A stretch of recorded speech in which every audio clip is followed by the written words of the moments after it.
আপনি চাইলে প্রতিদিন একটা করে কবিতা লিখব, প্রতিদিন একটা বেলি ফুলের মালা নিয়ে আসব।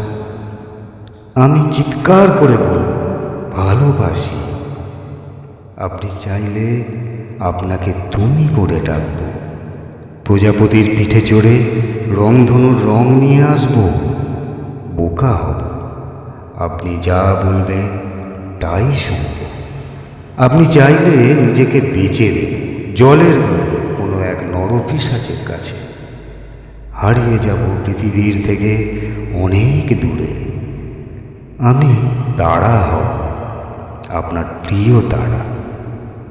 আপনি চাইলে জীবন হব, জীবন দেব, জীবন নেব, নিজেই নিজের মৃত্যু হব। কিন্তু আপনি চাইলেও আপনাকে ভালোবাসা বন্ধ করতে পারবো না।